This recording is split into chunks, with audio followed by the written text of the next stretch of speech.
amazing stories from the past to present, along with all of our guest secrets to the future. That's the Fenton Perspective every Monday evening right here from 8 to 10 p.m. Eastern Time, only on Revolution Radio. Oh, and you don't need to expect us. We're already here.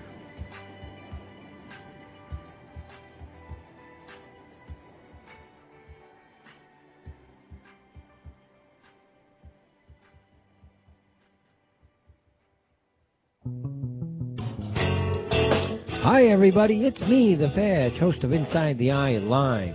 Before the Sunday mainstream media political pundit talk shows, there's Inside the Eye Live, where we break down some of the weekly mainstream media talking points before the talking points even get aired.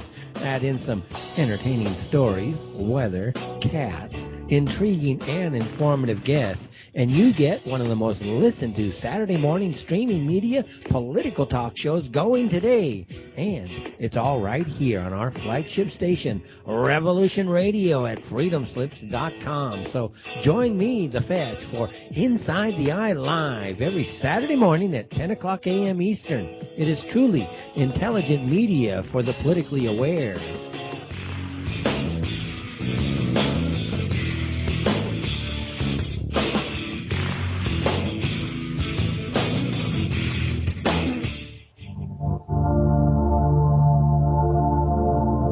Welcome to Sacred Matrix, a divine paradigm of love and universal consciousness, with your host, Janet Kira Lessin and Dr. Sasha Lessin. Together, we transform the world.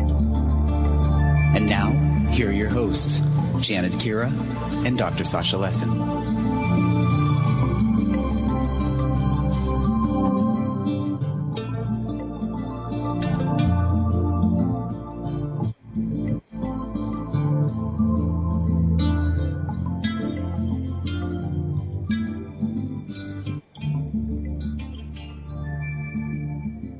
Hello, everyone, and welcome to the Sacred Matrix of Revolution Radio at freedomslips.com. Any feedback here? Okay, today I'm your host, Janet Kira Lessin, with Dr. Sasha Lessin, and today we interview our very special guest, George Kavassilas. And George is an author, acclaimed speaker, and regular guest on the alternative radio circuit. George has had an extraordinary life with a multitude of interactions with interdimensional and extraterrestrial beings of both benevolent and malevolent intent from many different levels of realities, both on and off-world. In 2003, George took a journey with his consciousness and spirit through the dimensions of our universe and reintegrated with his soul. He discovered what life in this universe is all about and was able to once again remember who we all are, where we come from, what we are doing here, and where we are headed. George's knowledge and wisdom, values, and philosophy have helped thousands of people the world over to feel, be, and to live in a more peaceful, centered, and empowered state in a natural way. After a lifetime of strange and wonderful experiences beyond the ordinary, George went through a long period of contemplation and reconciliation regarding their value and worth. Having since cultivated knowledge and wisdom from his experiences, George came to realize his responsibilities and obligations to our humanity and to our planet. As a result, George now embodies a limitless passion to share such knowledge and wisdom with our global community. And his book is Our Universal Journey, and I'll have him tell you a little bit more about it. It's a fascinating book, and his website is ouruniversaljourney.com. Before we bring on George, what would you like to say to our listeners, Sasha?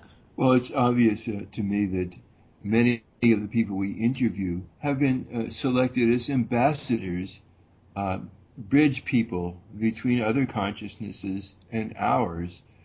And that these precious contacts and the people that have volunteered to be these bridge people are really giving us a lot. And George is one of these people who's obviously an ambassador of higher consciousness, telling us about what we need to deal with in our development. So I'm eager to hear the show.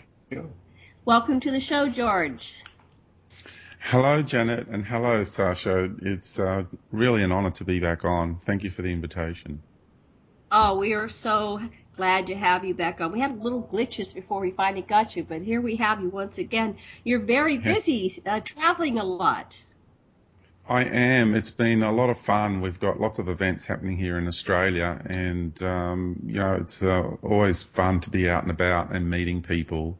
And doing live events, you really get to feel the energy in the room, and it's lots of fun. I really enjoy it.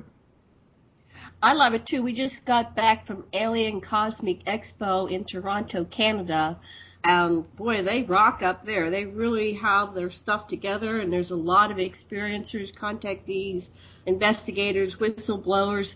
Can you tell us a little bit more what's happening in your part of the world, in Australia, in that part? Yeah, we just had our smaller version of the circus that you guys are about to go through in November.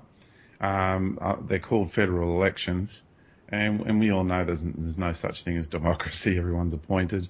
So, it's just a circus, and it's amazing how many people get sucked into that drama vortex. So, that's what's been going on in Australia on the geopolitical level. Behind the scenes more on the interdimensional level, a lot of chess pieces are being manoeuvred here. So we're seeing a lot more of the competitive nature of the unsavory matrix system, which is trying to, subjugate our humanity. And we can really feel it. I think Australia is one of the leading models, if not the leading model, in the way the human race is apprehended and subjugated. Apathy is a massive issue here in Australia.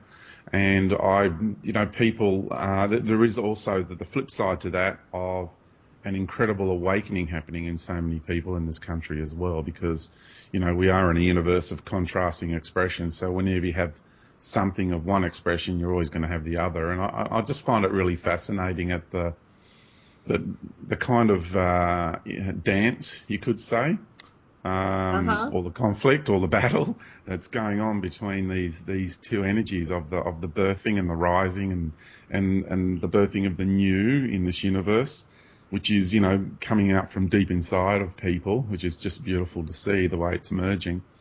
And this energy who's, totally frightened and insecure, and hasn't got anything on this new that is birthing inside of us. It's never seen it before, and neither have we. And it just doesn't know what to do with it. And it's terrified. So it keeps recycling all of its old ways. And there's a lot of us who are just, we see it for what it is. We understand, and, how we navigate our way through this imposition is really, really fascinating. So do you have your own version of Trump down under? We kind of did. Malcolm Turnbull was his name. Wasn't anywhere as extreme, but it is still a circus, regardless. We just have a far more sedate version of it. You guys seem to have more glitz. Oh, so we've lost you a little bit. Can you speak up into the mic a little bit more? And yeah, go ahead. Say sure. that again. You went way down in volume. Okay, well, that's interesting. You're saying about your trumpet. Your trumpet there. Yeah, we have our own version of Donald Trump. I think it was called Malcolm Turnbull in this election. But anyway, we seem to have a more sedate version of it. Yours seems to be a much grander circus in that regard. A lot more glitz and glamour, a lot more lights, a lot more fanfare. So from an outsider's view, looking at the US and what's going on there, it's really quite amazing that so many people could take that. We're having a little problem with the Sean. Can you kind of fix things with George? We're having trouble hearing him, and I'm going to put my headphones on while you go ahead and keep talking, George. And Sean, I just want you to be aware that I don't know if you hear it on your end or if it's just us. Okay, hold on. Put our headphones. Okay, try that again. Oh, there. That's much better.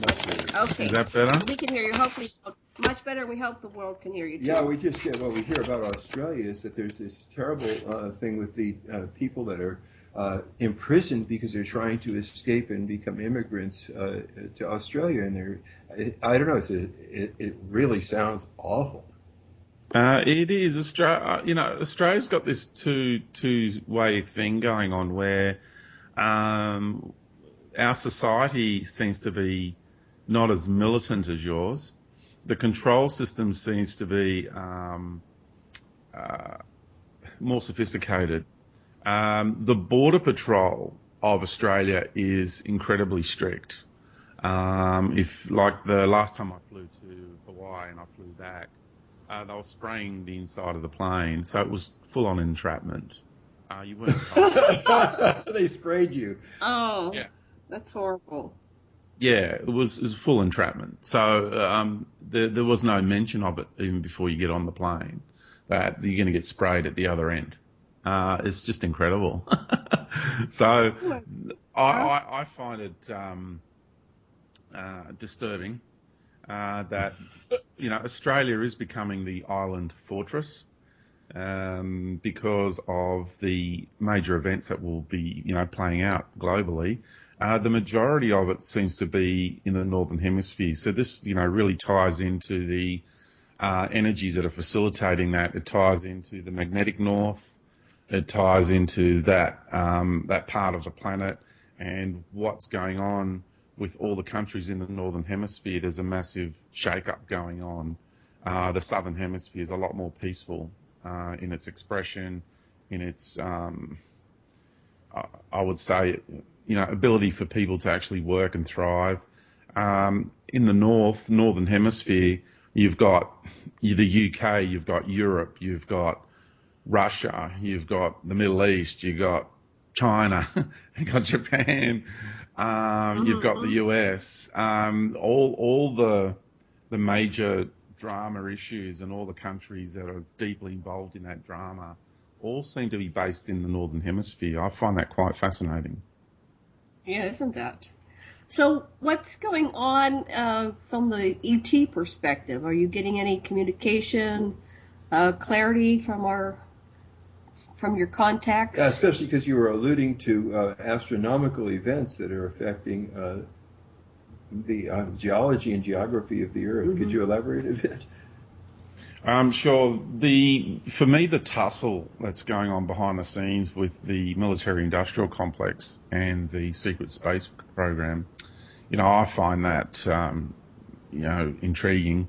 My being is involved in that process in the exopolitical and cosmopolitical arena. Last August, I was involved in a very, very interesting operation where we apprehended the leading spacecraft from the secret space program. Now, when I say I was involved, I'm talking about another aspect of my being. So, my Earth. This is gonna. I'm just gonna go into a little bit more of the detail of how our beings are structured. So, I'm gonna okay. how I've experienced it, and hopefully people will begin to grasp, why often we're having these incredible dreams or experiences at night, and then we wake up in the morning and we're very tired. It's because we're multidimensional beings and we're involved in many different layers of reality and aspects to this whole Earth project, or Project Earth, whatever you want to call it, that's going on, because it's certainly no experiment. It's very intended indeed in its outcome. So it's another aspect of my being that's involved in the galactic level of politics, which is more Syrian and flavour, Orion flavour and Pleiadian flavour in like an integrated aspect of all of those aspects of my being. And I'm involved with the galactic sort of council level of operations. I'm trying not to use too many labels, but then it's how do you put things in a context for people to grasp the context of what you're saying. I'm just going to invite you to I'm inviting you to lay it out there, because this story we're hearing from more and more people, including myself, the realization that we're multidimensional beings, simultaneous, having many experiences, and especially for myself at night, I work very hard. And when I wake up, it's like I was working last night and I'm working now. But it seems that I can handle it. But we're hearing this story from a lot of experiencers. So just go out there. This audience is a little bit more sophisticated than most, and I'm sure they can track you. And if not, we'll have them ask questions. But lay it out for us. This is great. I love it. Okay. Well, let's take that adventure. So that part of my being that is involved in monitoring the development of the secret space program here on the planet, we warned them a long time ago. So I'm going to be speaking from George and from that other. I'm going to be fluctuating because I'm multidimensional. Okay. So it's I'm going to be speaking from different perspectives as I move forward now in this explanation. Okay. So now I'm going to be sharing from the point of view of that part of my being. So we were warning the elders, your elders of the secret space program on this planet, not to, and people will think I'm channeling, but I'm not. It's my being, right? Right. We were warning them not to build that sort of technology. The reason they went ahead and built it was because they were under the influence of part of a galactic empire, which then goes beyond this galaxy. It's where we're getting into the cosmopolitical arena now. And this empire, which is imposing itself on Earth, has many sub-factional empires. And they wanted to really create, one arm of this empire wants to create the human race to be very warlike, very because we're really powerful beings. I mean, we're fractals of the universe, so we access more life force than any other race in the universe. We're at the forefront of the evolutionary process, chronologically speaking, in universal unfoldment. So, because we're fractals of the universe, we are very powerful in anything we choose to do. Even though physically we are vulnerable because we have a very soft skin, our ability to work with energy, though, and our ability to be very creative and interface with technology is beyond any other race. And the beings, the factional empire faction that wants to turn us into warlike beings to fight their battles for them, which is really their agenda, are assimilating the military-industrial complex and the secret space program into their empire.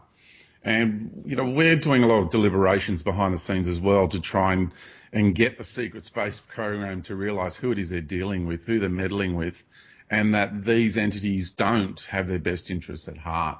That ultimately, what's important is for us to and now I'm coming back to the George level, for us to remember who we are, as a humanity. Yeah. Because when we remember who we are, then we can actually put back into perspective, we can see all the different empires and what their agendas are, and you can see who actually honours us for who and what we truly are, and who seeks to subjugate us, who seeks custodianship, you could say, in a negative way, under the guise of love and freedom.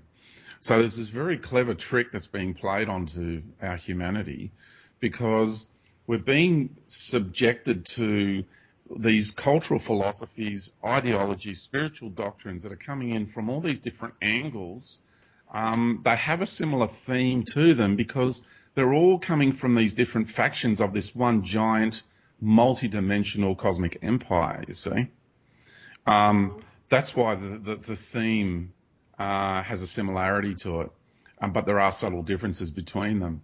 However, the natural order of life, which is separate from that empire, and the God entity who heads that empire, who feels incredibly threatened by who and what we are, by the way, is really the natural order really honours who and what we are, holds us in great reverence, and is lovingly supporting us from afar because they can't get directly involved due to agreements and natural law. So last August, that was a big intro, but last August we were... Wow. Uh-oh. Is that it? We lost you. Lost you. Can't hear you again. Try that. Don't know why. So it sounds like the Dracos and their allies. Yeah, I wanted to ask George, from your perspective, who these people are, but for some reason, speak again because I can't hear you again. Okay, I'm here. There Can it you is. hear me? Last August, yes, last August. So last August we ended up apprehending the lead craft from the secret space program. Now, the first time I mentioned this publicly was in a recent interview with Alfred Lambert Weber. And I love Alfred. are we still here? Am I still on? Yes.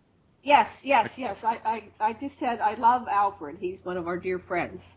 Yeah, he's an amazing gentleman. I thoroughly loved and enjoyed that interview.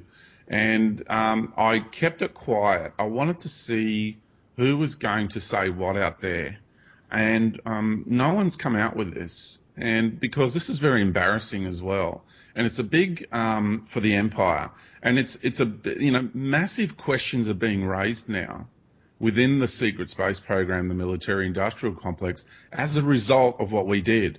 So what we did was we went to the leading craft, the leading edge technology that they've got. We watched them build it. We warned them not to build it. They still went ahead and built it. Then we moved in interdimensionally. So we just interdimensionally appeared in their boardrooms with the elders. We told them what we were going to do. Then we just, bilocated because we can do all that on that level of life. We don't need technology to do anything. We just do it through our soul expression and via the medium of consciousness, which is mind energy, and interfacing with different realities. That's how we do that stuff. So we bilocated from, into the meeting rooms, met with the elders, informed them of our intentions as a result of their actions, which we warned them not to, and the violations of certain treaties and laws and what have you. Then we went into the craft, appeared in the craft, and we started dismantling this weaponry which had the ability to blow up entire planetary systems. Mm. So, we said to the elders, there is no way, there is absolutely no way that you are going to be allowed with your ambitions of conquering, your immaturity, your subjugation to this empire, there is no way we're going to allow you to have this type of technology and go marauding through the galaxy and interstellar travel with this level of technology. No way. So what we did was we didn't steal the craft from them. We dismantled the craft back into this yellow plasmic energy, which is what they use, and converted it back to that energy, then gave them the energy and said, you are not permitted to express that energy in this way. You can build other things with that energy, but you're not going to be permitted to express that energy in this manner. So that's how we went about it. And this has sent ripples through the empire. And, because now all of a sudden is well, where was the empire? Why couldn't they stop these beings from doing this? So See? let me break this down. Yeah. Because they created us to do it. Well, yeah. They created you to do it. Well, me and the whole team of other, me and the team of other beings who are involved in that operation. Who are these people, these beings that are involved in this type of operation in the secret space program? Okay, so are you referring from the group of beings that were with me, or the ones that we were addressing? like to know I about want to both. know the cast of characters in this play, so our listeners and Is it the ourselves. Dracos and the breakaway civilization against the good guys on our Yeah, side? tell us who the cast of characters are in this play that you're involved in this action. Okay, I don't have full memory of it, but I will share what I do recall, Okay, that's fine. Because we are talking about interdimensional aspects of beingness, and when we come back into this reality, we're screened quite heavily, depending on what our being will allow us to remember. Now, in the military-industrial complex and the secret space program, what we're dealing with is, you know, a lot of people think it's just the reptilians or the Dracos. It's so much more than that. There are an arm of the Dracos who went around marauding all the supreme genetics of all the races in the galaxy, because they wanted to create the ultimate physical embodiment. So they went around just poaching genetics, and the most attractive, the most powerful, the most talented, you name it. And they blended all the genetics to create this supreme race. And they're like this Nordic-looking race, very angelic in their appearance. But they're as evil can be. And we've got to be careful that we don't judge a book by its cover, right? It always comes, any time you come across an entity, you know, the first thing you do is you go for the source of the intention that emanates from that being.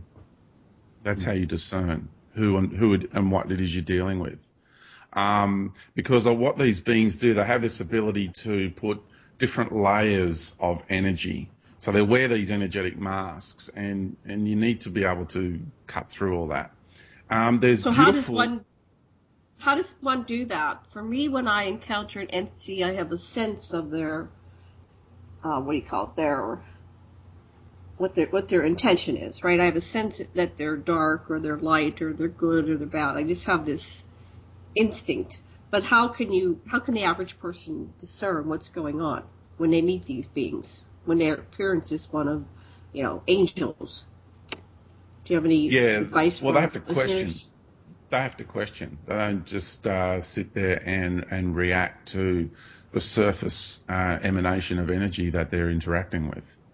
So, you know, whenever a being appears before me, the first thing I do is, okay, you are here. Why are you here? You know, what is your interest in me?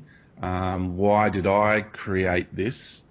Is another process I go through, because everything we experience is a co-creation. So we've got to own the responsibility of the experience in that moment. So the first thing I also do is address my greater being, is saying, why am I having this experience? Why did I create this?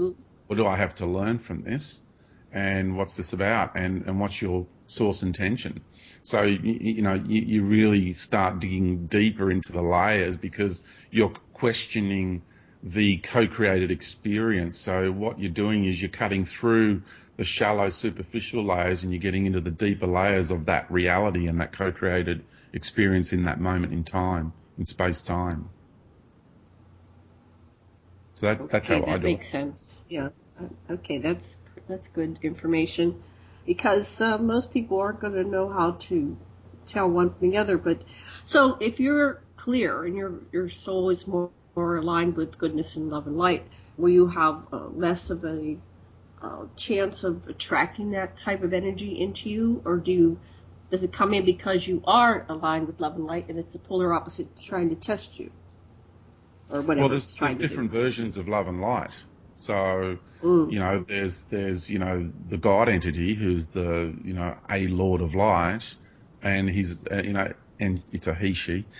It is, the ruler of a love and a light energy, which is a synthetic version of the natural order of love and light in the universe. So just because an entity turns up looking all loving, lovey-dovey, and emanating this gorgeous light, doesn't mean it is of love and light. It's, there's different versions of it in our universe, so we've got to be very careful and not be naive about it. So I'm, a lot of people find my energy a little bit abrasive, because I cut through all the New Age religion and the deception of it, because it's full of the synthetic love and light spiritual principles. And this isn't a small thing. The love and light in the synthetic realm is really vast. It's a massive. It's part of this multi-dimensional empire. It's built on it. So all the beings who are in service to the light of God, are all part of this false light matrix. So we're talking all the, archangels, we're talking all the ascended masters, we're talking, the whole gamut of this whole false light matrix system. And it's multidimensional, it's very vast, and it's assimilated masses of empires into its infrastructure. So it's massive, and it's not to be taken lightly. Yeah. And, it freaks people out to hear that because, we're investing so much of our we've broken out of the conventional religious structures on our planet, and then people are moving over to the Galactic Federation of Light and Ascended Masters and Angels, and everything's love and light and everything's beautiful. But how many people are actually questioning that infrastructure? And not to the point of paranoia, it's genuine inquiry. You've got to be a skeptic about this. Otherwise, you're just Are we being Borged? Are we being Borged?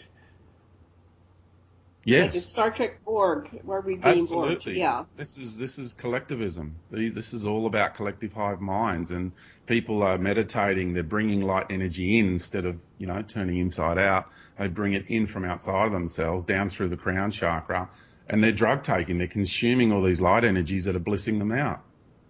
And this is interdimensional drug taking. That's the reality of it. It's harsh languaging for people. They go, oh, this is ridiculous. It's a disinformation agent. And there's all these reactions that go on because they want to defend their belief system. They want to defend their new religion. And I get this all the time. I mean, I track through this. I navigate my way through this landscape all the time. And it's just one religious fanatic after another. And what people are doing is they're just swapping one religion for another.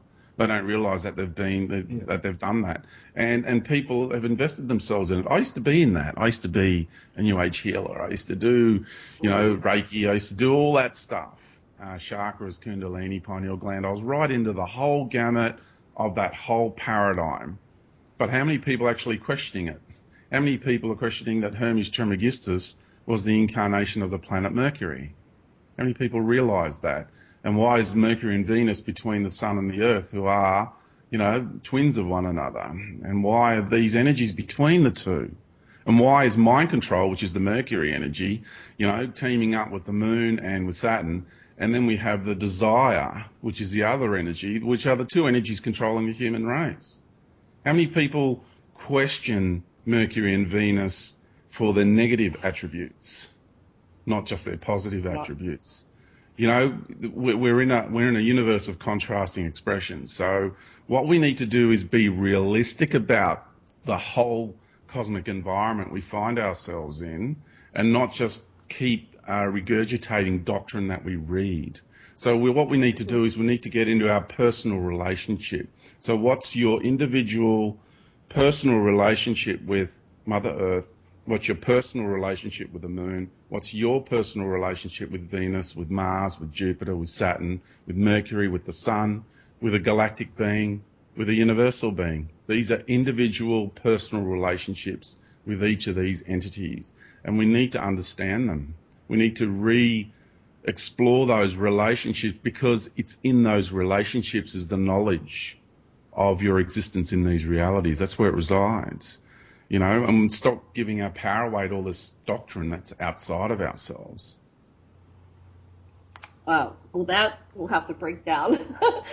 Sash had a question. You still have a question? Well, it's more of an observation. The implications of some of the things that you've said, like that we have this fractile that makes us so powerful and have so much, each individual have so much light to contribute, that in Vini Yoga, the kind of yoga I do, not only do we take energy in from the cosmos and bring it through our body to the center of the earth, but then we do pelvis hold, belly hold, and throat hold, and give earth energy back to the cosmos so that we become a bridge and we can embrace, as we center ourselves, both the universal and the individual,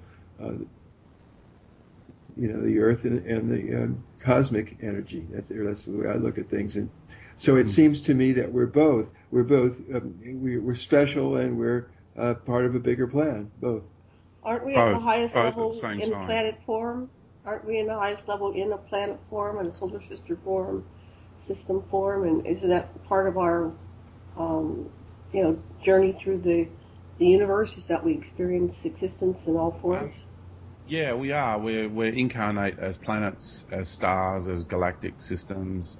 This whole universe is a co-creative process. This is what I love about the natural creator, because, we are dealing with two different entities. We've got the natural creator of this universe, and then we have the God of religions.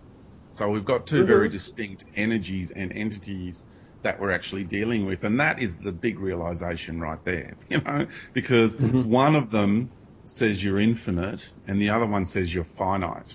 Now, I'm infinite. I know I'm infinite. Yeah? And the other one is the finite concept, where this God entity is the creator of all that is and all that exists. That's its outlandish claims.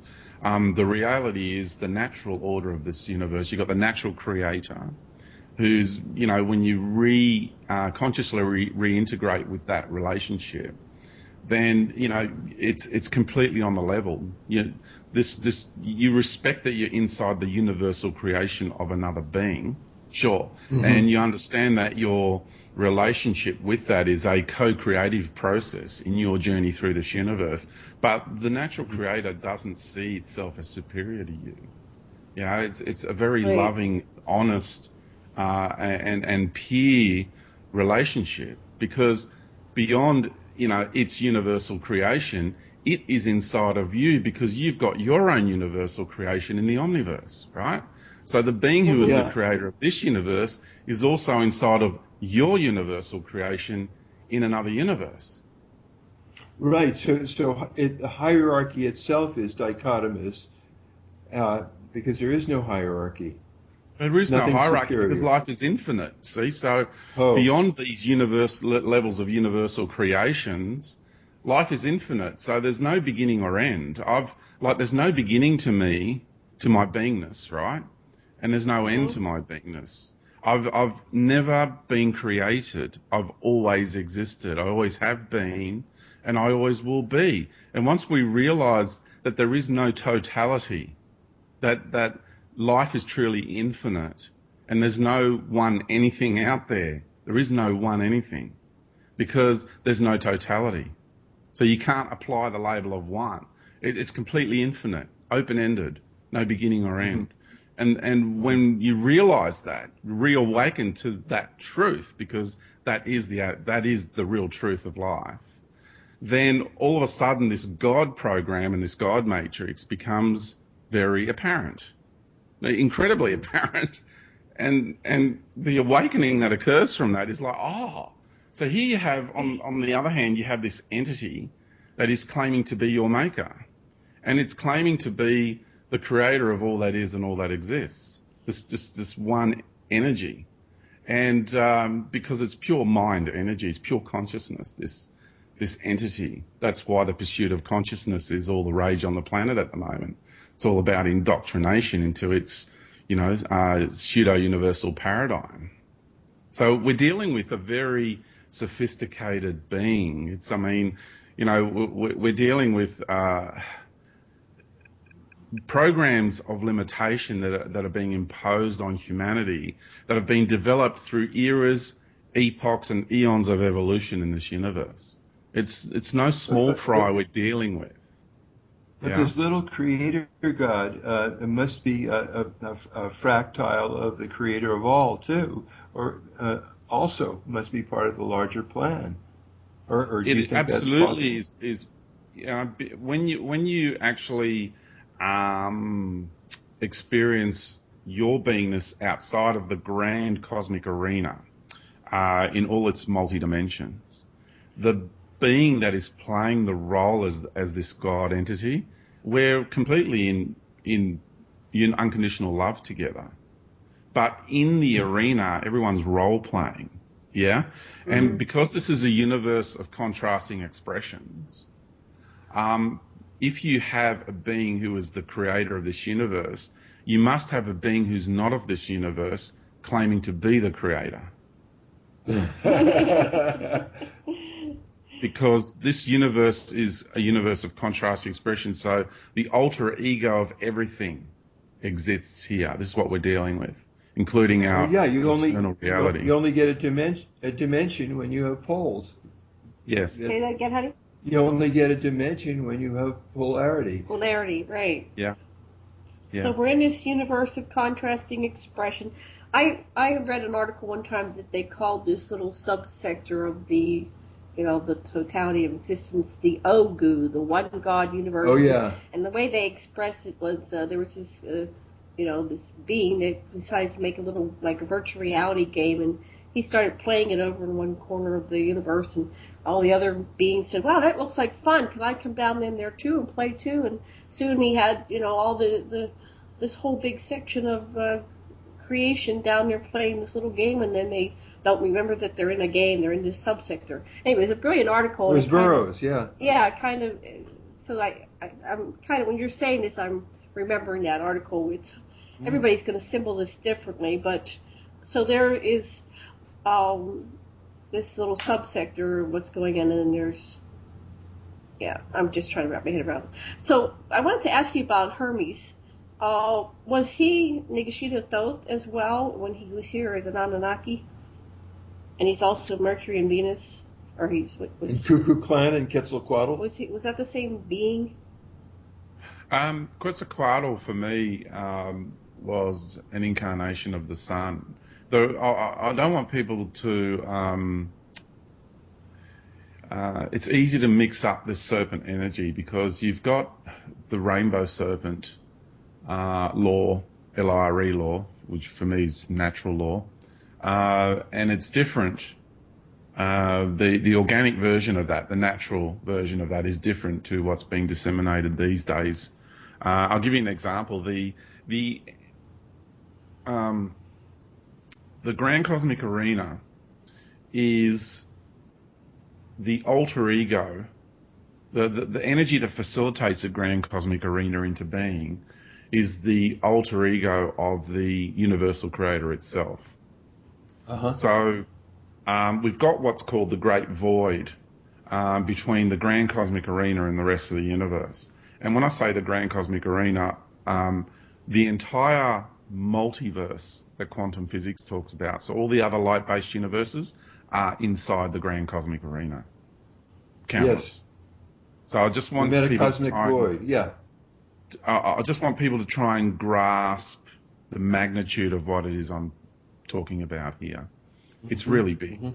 Yeah, this universe itself is colossal in nature. So when you have the Grand Cosmic Arena in all its dimensional levels, and inside of that you also have all the countless parallel universes, other light-based universes that quantum physics talks about.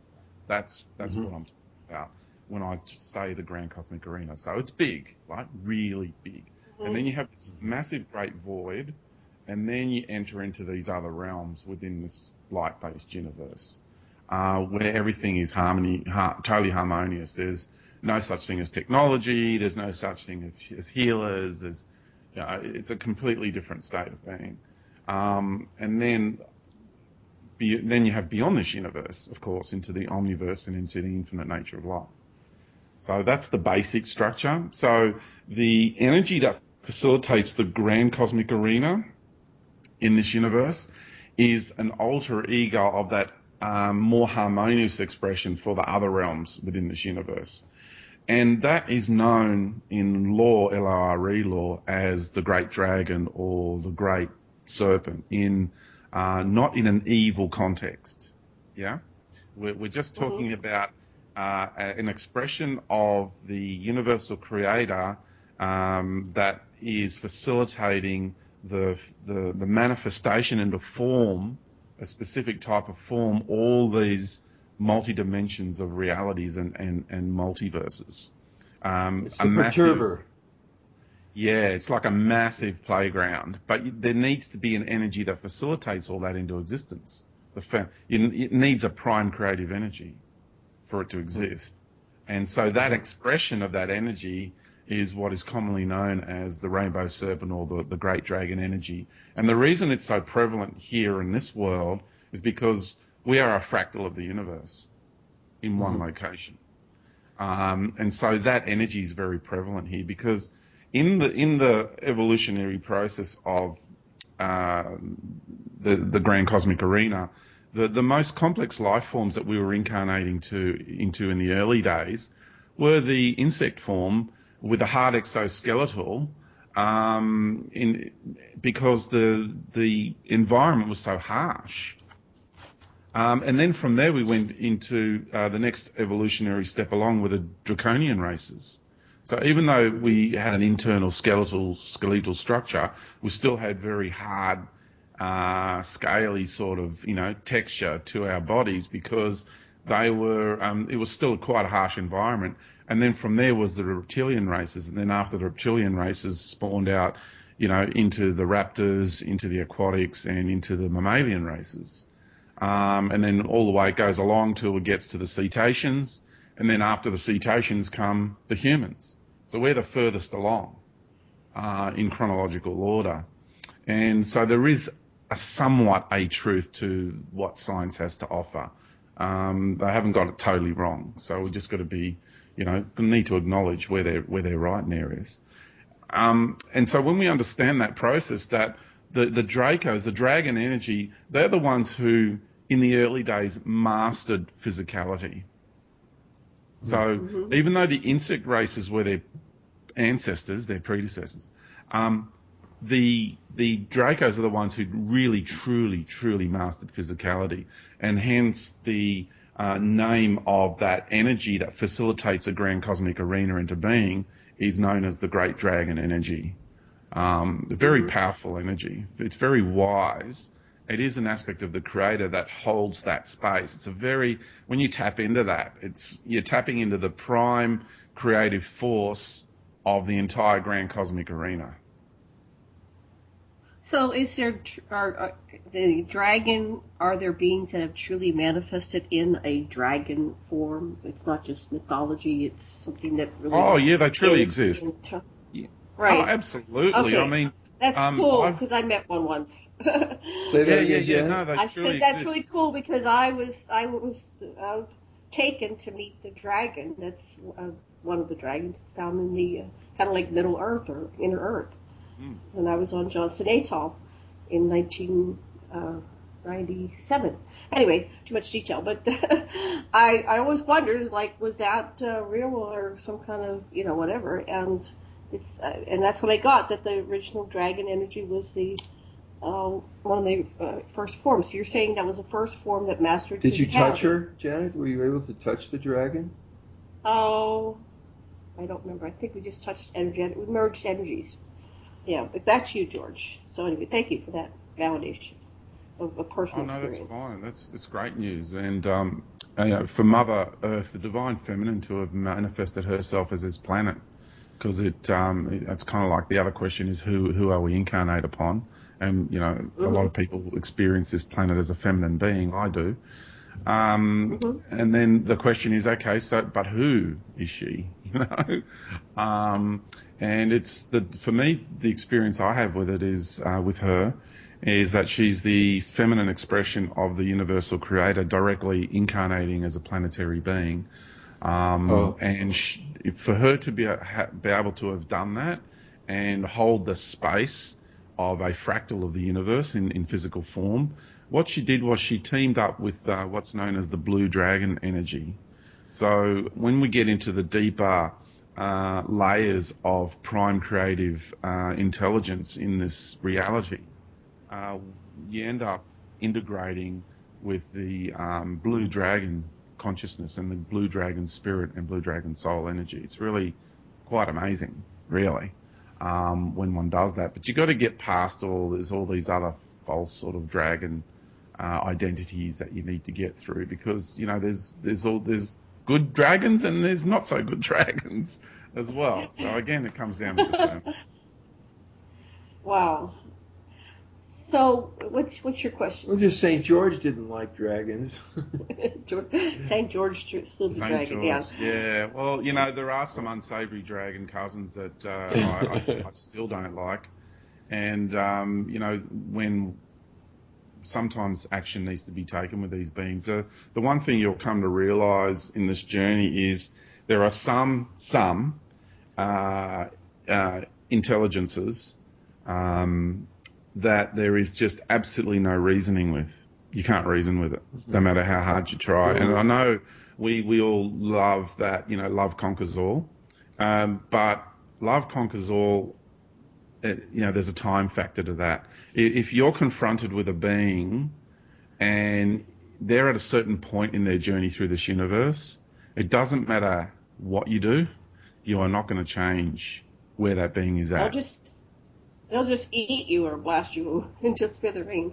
Yeah. I had a whistleblower say, and he's now deceased, but he was saying that the reason why they want us, this is the story they're telling him, I guess, they want some humans to be the warrior race is because those beings exist, and they won't think twice to blast away the planet and to just destroy everything in their way.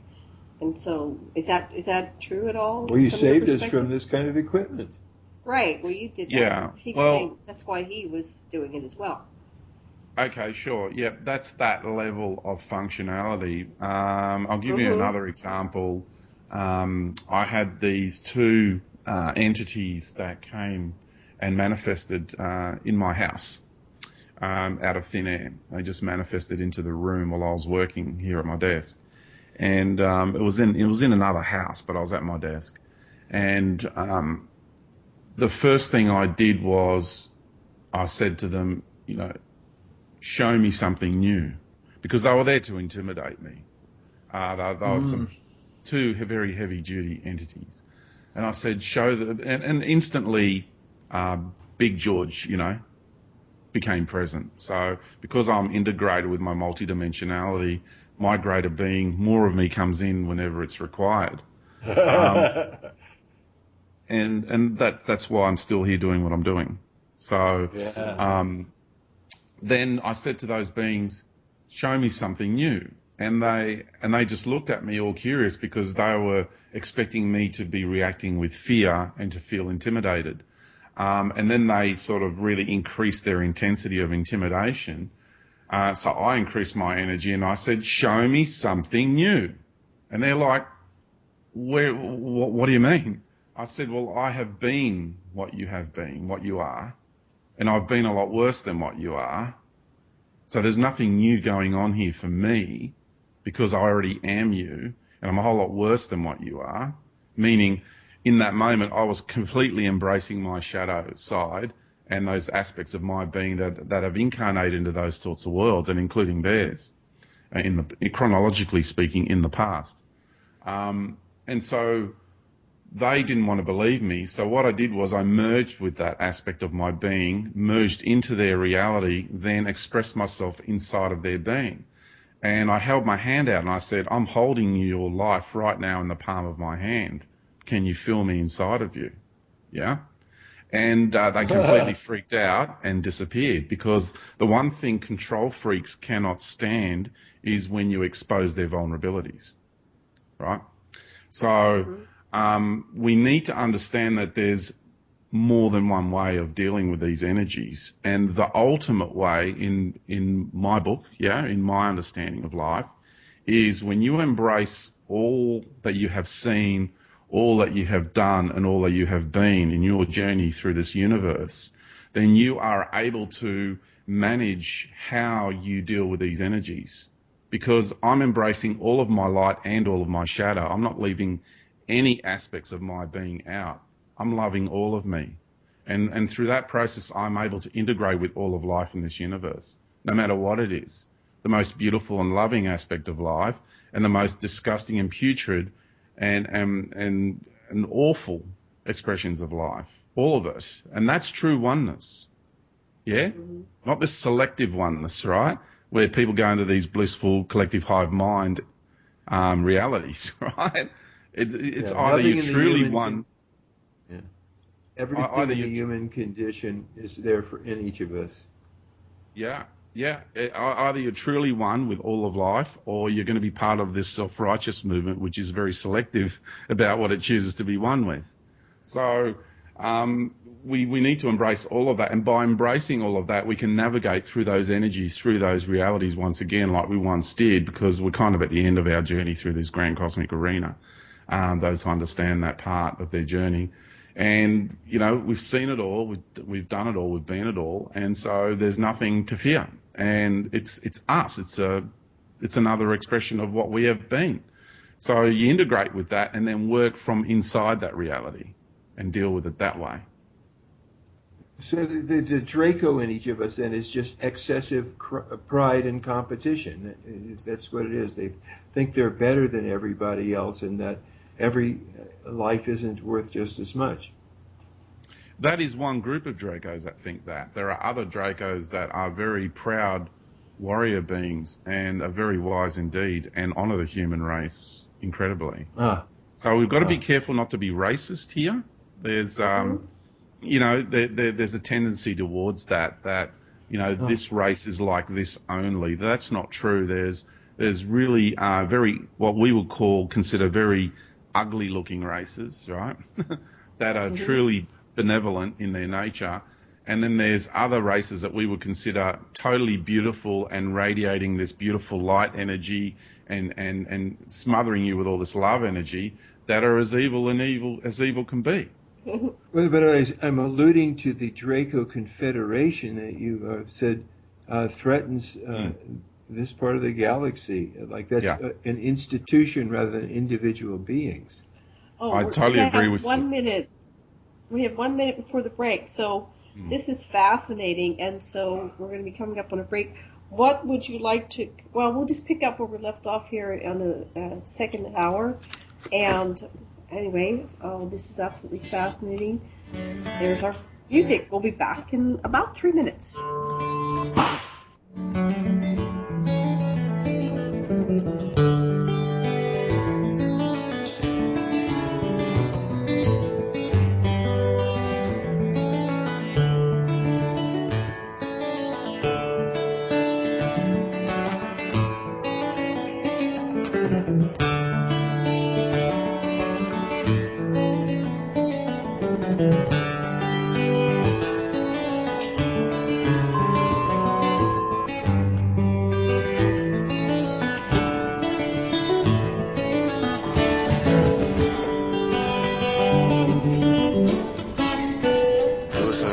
Radio at freedomslips.com, and we'll be right back after this message.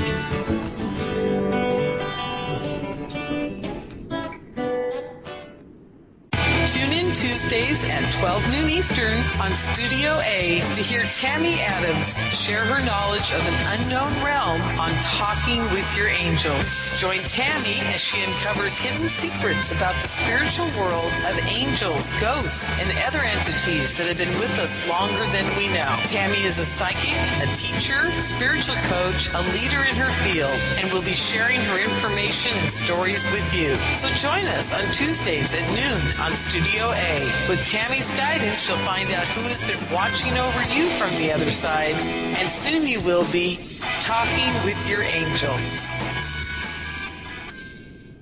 The opinions expressed on this radio station, its programs, and its website by the hosts, guests, and call-in listeners or chatters are solely the opinions of the original source who expressed them. They do not necessarily represent the opinions of Revolution Radio and freedomslips.com, its staff, or affiliates.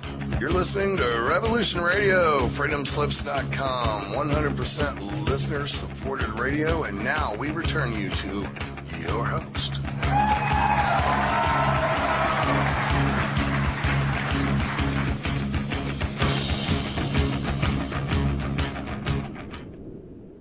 Hello, everyone, and welcome back to the Sacred Matrix on Revolution Radio at freedomslips.com. And I'm your host, Janet Kira Lessin, with my co-host, Dr. Sasha Lessin, and we are interviewing George Kavassilas on the Sacred Matrix.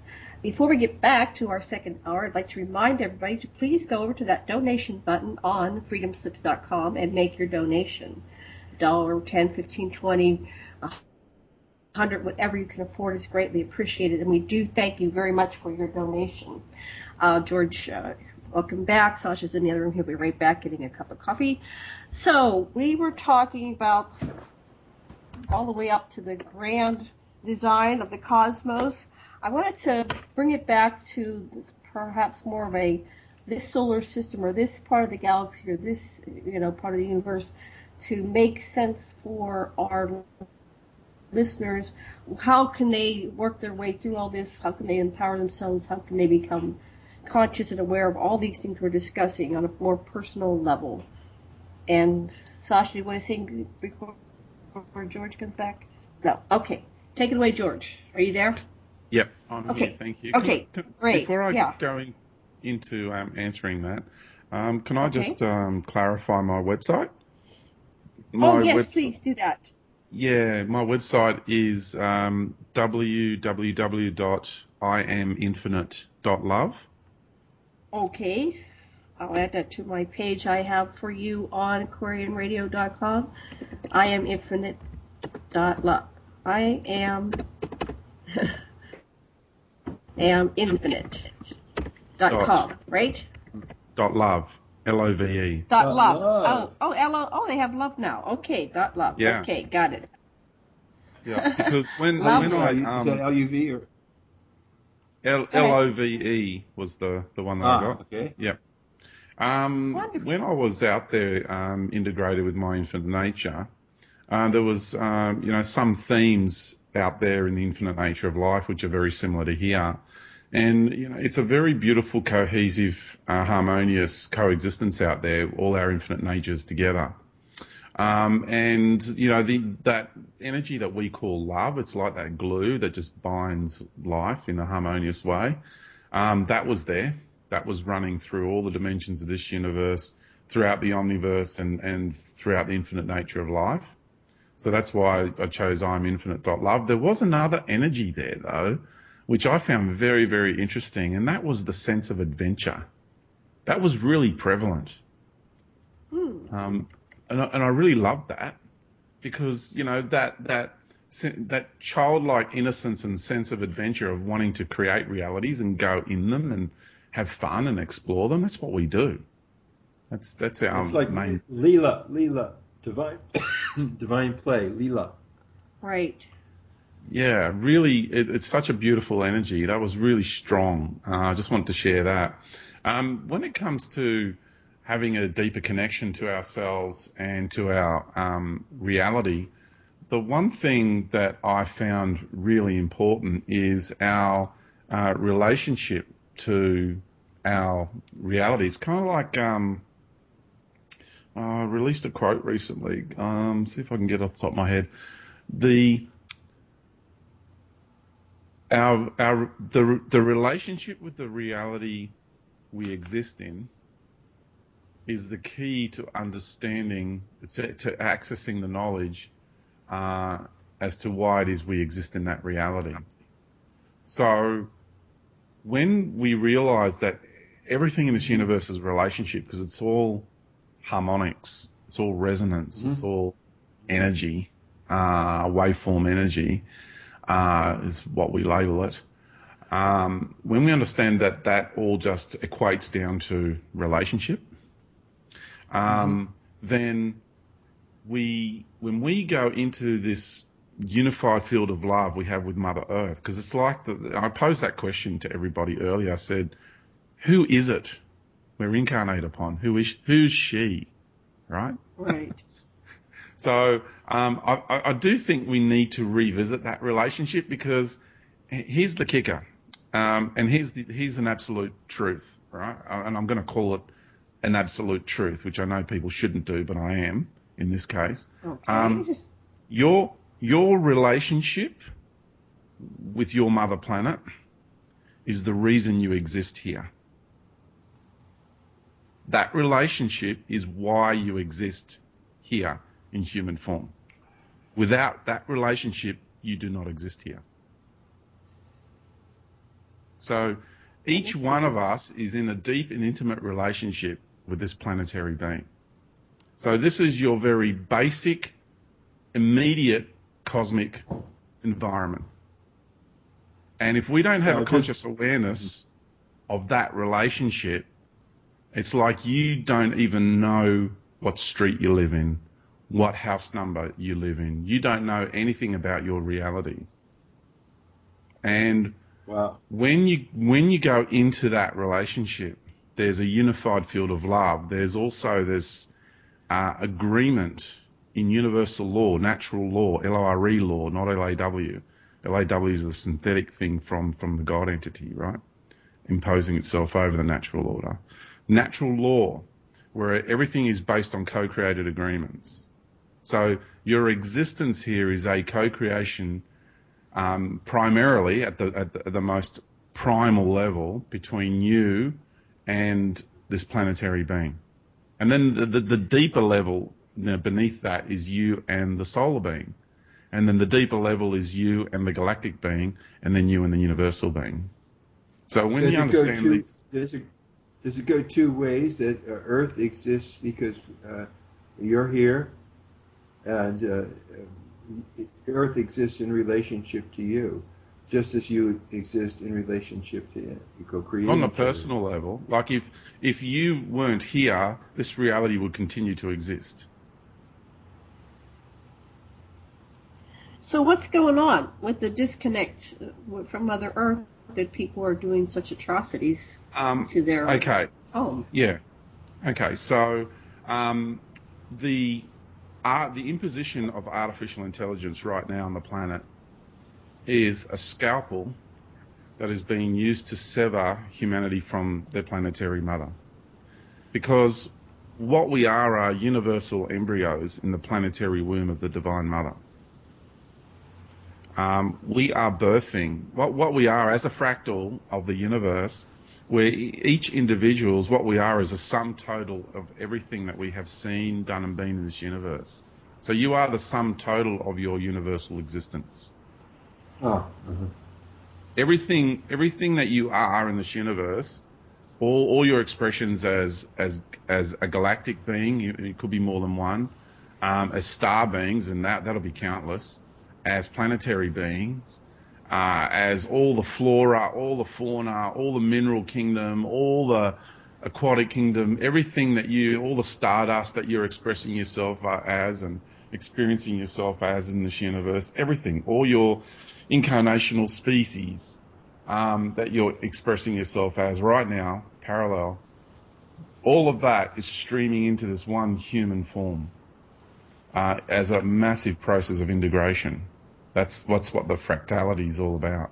It's all about integration into a unified expression. Because in our journey through this universe, we have fragmented our beingness into a multitude of expressions.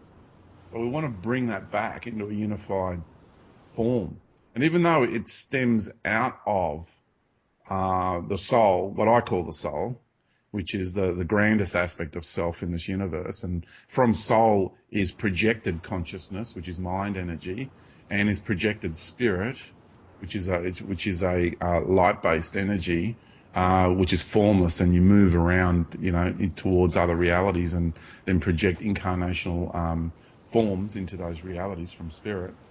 Then what we're doing is we're integrating this beautiful unified aspect of self, is birthing. It's never been seen before, and it's like the meeting place. It's like we've projected outwards from that aspect where we are one with the natural creator of this universe, incarnated into multiple realities, exhausted all possibilities and outcomes in every expression of light there is to experience, and now we're bringing it all back home, and Earth is the meeting place. This is where what I call the traveling spirit, that's traveled throughout this universe, projecting into all these realities and having incarnations, is finally coming home to the soul. It's a beautiful meeting place, and it's inside of ourselves.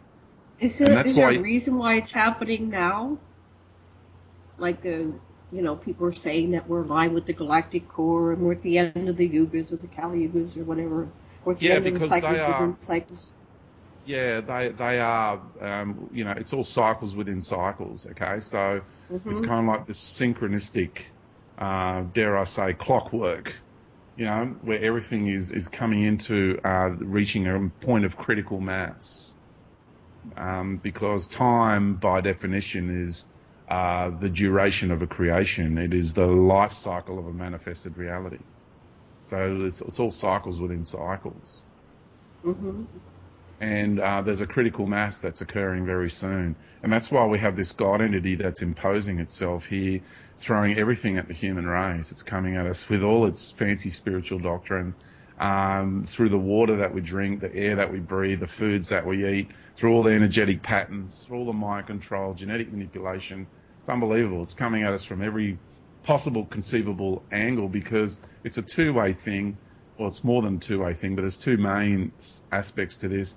This human form needed to be tested for all it's worth, to make sure that it actually, is going to stand the test of time. So we're being tested for all we're worth, to make sure that we can actually properly integrate. So all the beings who are going to integrate beyond all this imposition are the ones that truly have achieved it. And then there's all these other beings who are just going to fall for either one program or allurement of entrapment or another, and they're the beings that are quite ready to complete the process, and they're going to be recycled back into the grand cosmic arena. And they're all the beings who are falling for things like, worshipping deities outside of themselves. They're wanting their DNA strands reactivated, for example, and that's just going back to what we once were in the grand cosmic arena.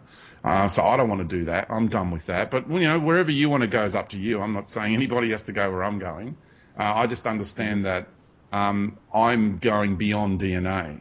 I call the DNA the God program, because it's all part of that God matrix construct. The mitochondria for me is where it's at. That's where in form, physical form, the blueprint of my expression of my being emanates from. For me, the DNA is part of the control system. So I'm not a big fan of the DNA. Oh, that makes sense. It makes total sense. Yeah. So you're going past DNA. What lies beyond? Is this integrated expression of self. So even though I talked about my galactic expression earlier, and an aspect of me incarnated in the Sirius system, there's a part of me incarnated in the Pleiadian system, for example.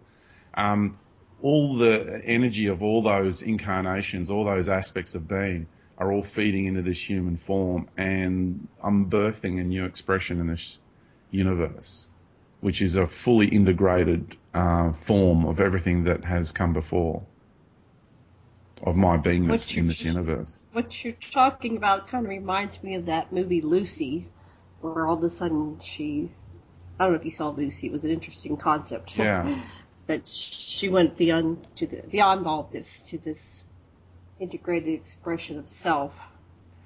So.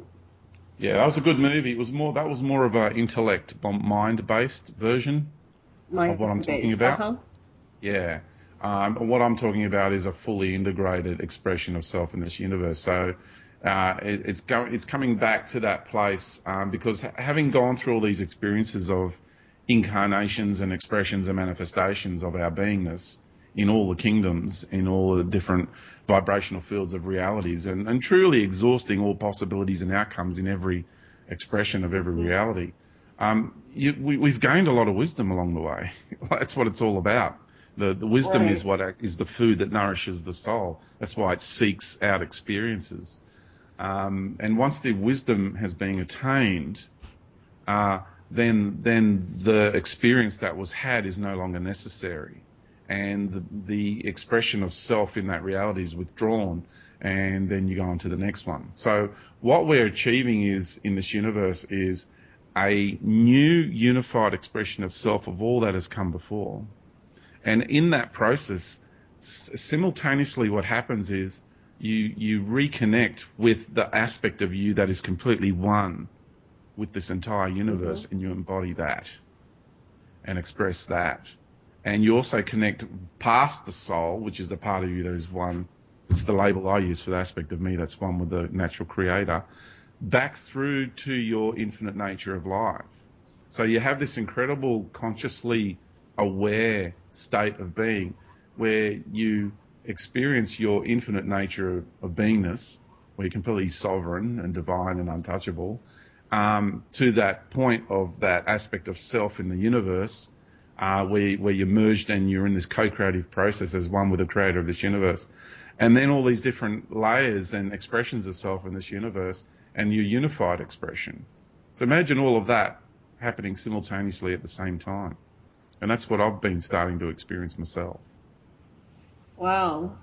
So how do you do normal life when you're? It's like you're walking in. It's like you're on a great acid trip. Yeah, it's like you're on a continual great acid trip. You're connected to source, and it's been really challenging. Drive a car? It's been really, really challenging to hold on to, like in my presentations, I say that my immortal self is demanding my immortality. My eternal self is now demanding my eternity, and my infinite self is now demanding my infinity. And it is those they're demanding. This is our beings. This is our greater beings demanding this of us now, and we need to allow our multidimensionality, our infinite nature to come forth into this incarnation. That's what we need to do. And because that is how we will have the eyes to see and the ears to hear. I know you've heard that before. I don't mean to get all biblical about this. But it truly means that you will have this incredible ability to sniff bullshit like never before. You will see the programs of imposition in the most sophisticated, most delicate, most incredible, sugar-coated ways that are being presented to all these people around you. You will just see it. And you will be, pointed out to be the baddie because you're seeing through all the layers of all their crap that all these people around you investing themselves into. And that's, that comes with the territory of being truly sovereign and just seeing through all the layers of all the imposition, deceiving the human race. And it's time that more of us embody our infinite nature. I can't tell you how good it feels to be truly me and to be truly one with this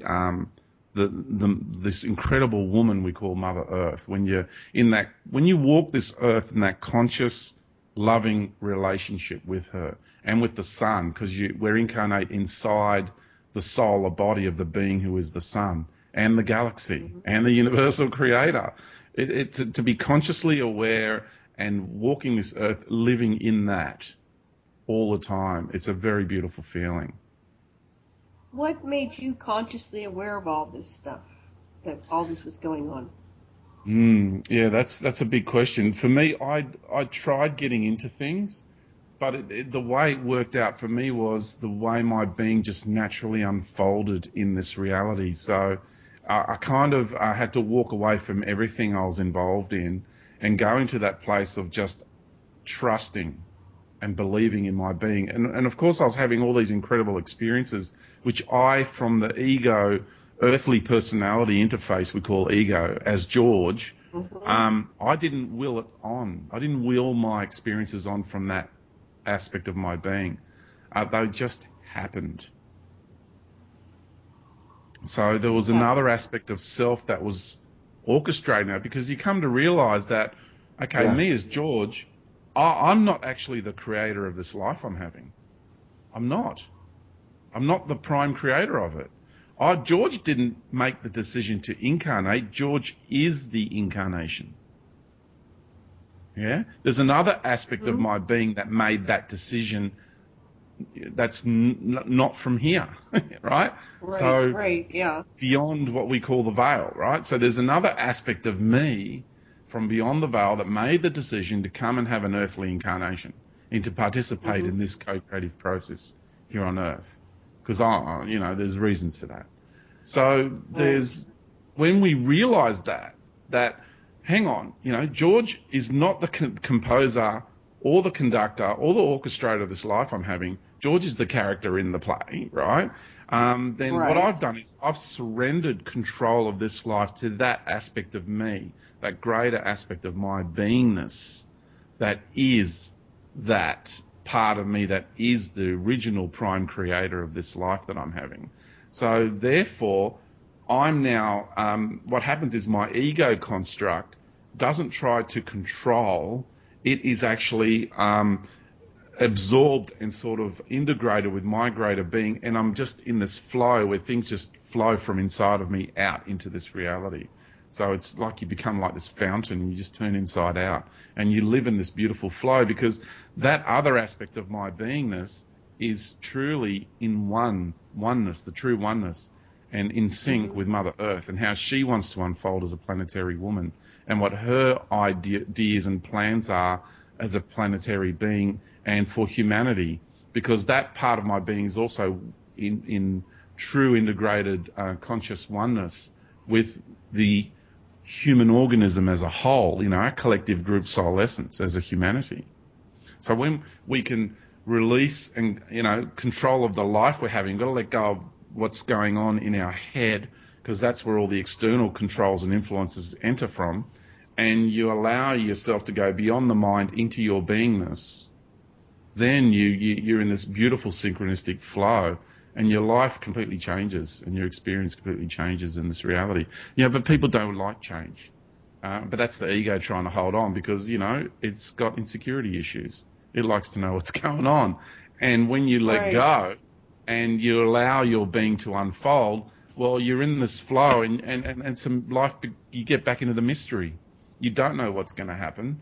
You kind of start to after a while, because the intuitive nature really starts to kick in, and you do get a feel for where you're headed.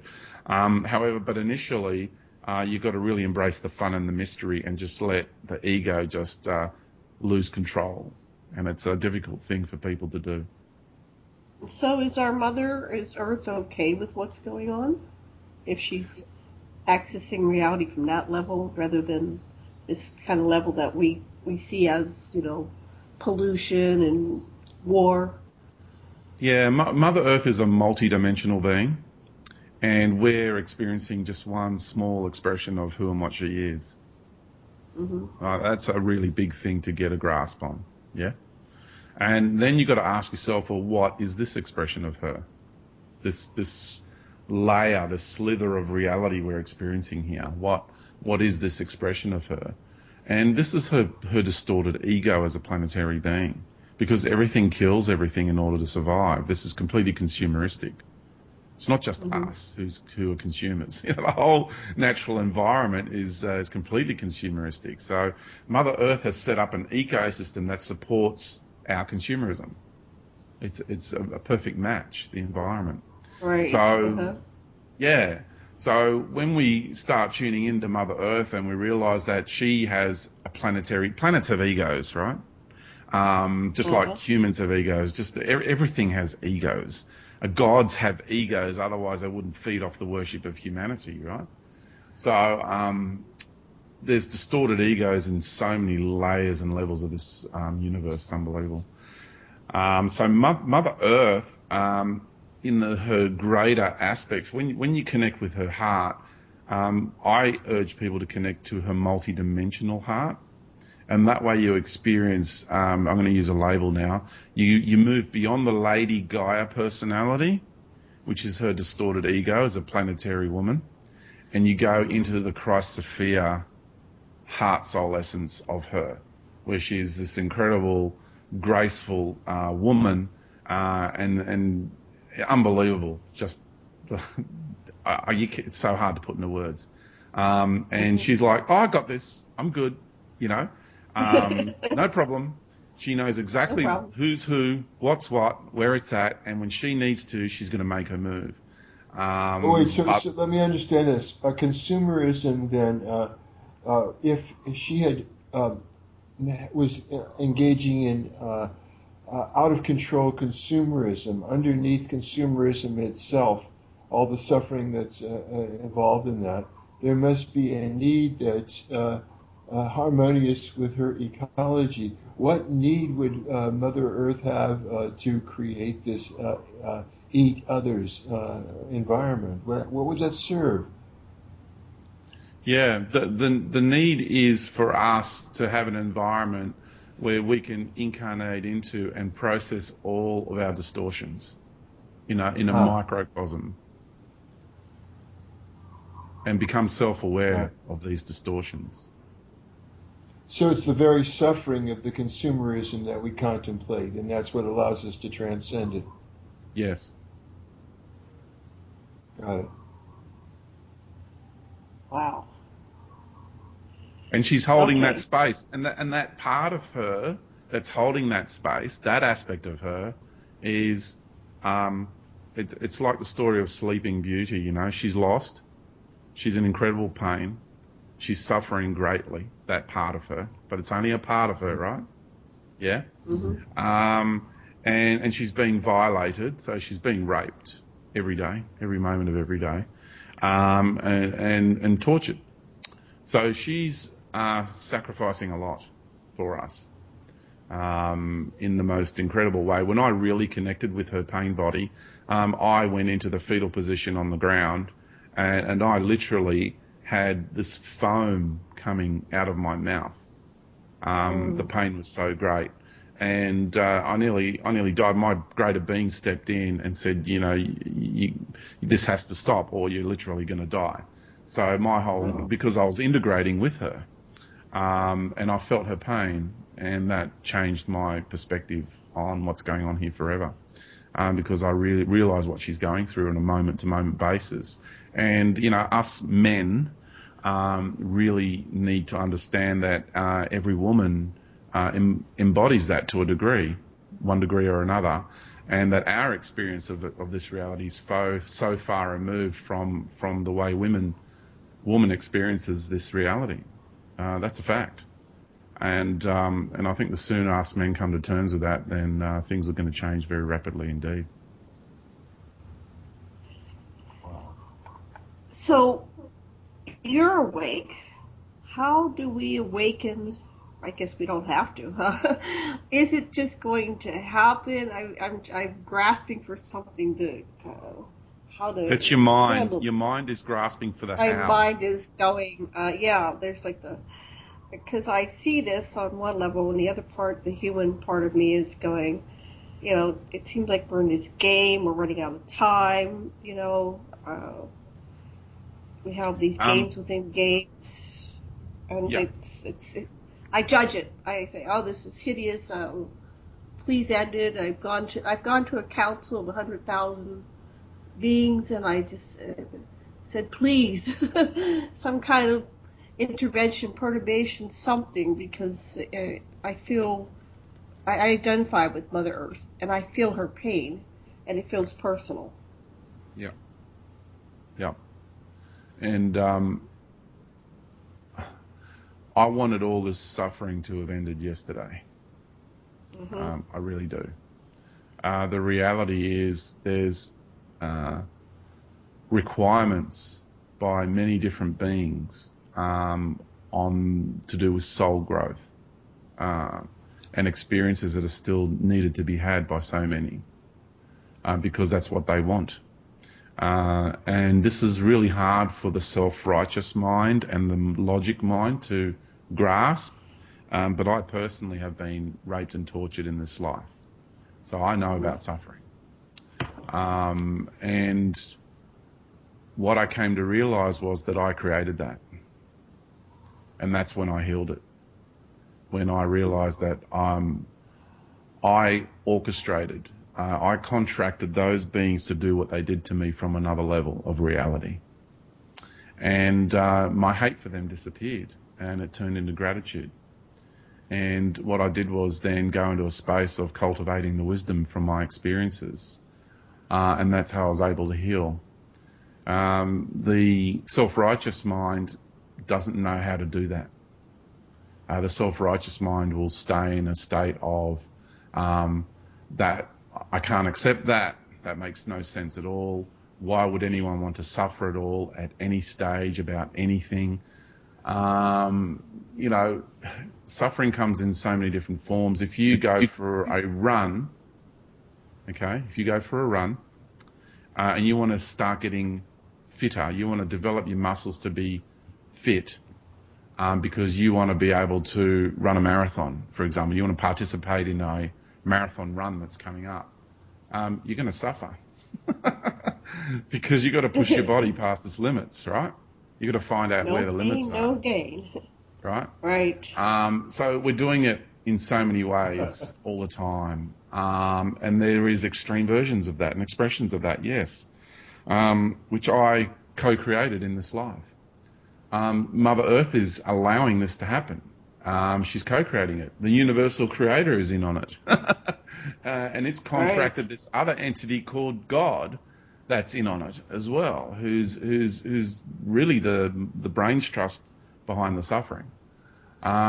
So here we have all these different layers. The problem is it's our ego construct due to the self-righteous spiritual doctrine and ideologies being imposed into the human psyche by this God entity are the ones, this is the block. This is the block in our psyche that, once you get past that, then you go into that state of understanding. You go into that state of multidimensional integration and really, really grasping the bigger picture of what's going on here and the bigger picture of your own existence in this world and the bigger picture of your own suffering and why you would have wanted that.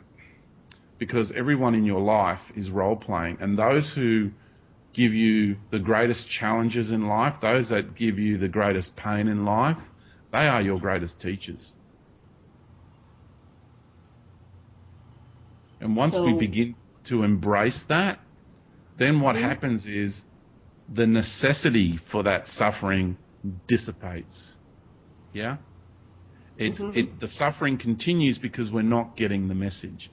The moment you get the message, it goes away because the soul is no longer seeking that experience. It's learned what it needed to learn. Wow. So tell us a little bit more about your path. How did you get from there to here? I was having incredible experiences in my life, well beyond the ordinary, as the descriptive earlier on said, and interacting with ETs and having multi-dimensional experiences. And, also on Mother Earth herself, having going to other dimensions on this planet, which some of them are just so beautiful. Wow. Really difficult to come back from, where everyone's aware of everybody and there's no consumerism and everything is the pure expression of their own light beingness. It's whether it's in the mineral kingdom or the plant kingdom, and everybody's just so happy being what they need to be, and not taking from anyone else in any way, shape or form. It's a contribution of expression. It's a totally different state. And then it was many, many, many hours reconciling all of my experiences. And people saying, well, how come this is happening to you? It's not happening to me. Well, I'm like, well, I don't know. It's the same in return. Why is this happening to me and not to you? What's going on? Right. And there's lots of other people having incredible experiences, not just me. It's what I love about this journey with me coming out and speaking about it publicly is just how many people are getting in touch with me saying, oh, so I'm not crazy, because I've had similar experiences and I've come to similar conclusions, and we're seeing things in a similar way, and they're so grateful because all of a sudden, they're not crazy because everyone around them is trying to tell them that they are. And no, the reality is we're having multidimensional experiences, and there's a reason for us having that. And we've got to work out that reason within our own beingness. My reasons will be different to your reasons. And what I need to do was reconcile all that so I could come back in, because, we spend so much time wanting out of this place, which I did. And I got to a state where I was living very comfortably. Even though I was well below the poverty line, I was incredibly comfortable without having a mobile phone, without having a credit card, without having, any of that stuff. I was really somewhat off the grid, And then I realized I had this innate responsibility and obligation to my mother planet and to my humanity. Because I've been a part of this from the start. So the remembrance of being part of the co-creative process in creating this galaxy, this solar system, this planet, and the human vessel from the beginning. That was really big. That was a big awakening and realization for me. And I'm deeply involved in this here, and I can't walk away from it. It's I can't do anything else. I'm in. How did your family handle your awakening? Yeah, I've got two boys, two sons. They're 20 and 21, and I've been sharing this from the start with them, being honest from the beginning. And my family, I tried to be honest with everybody. And then you quickly work out who has the capacity to understand the greater concepts of life and who doesn't. There was a lot of pain involved because I'm great with my boys. They're incredibly wise old ancient beings in those bodies.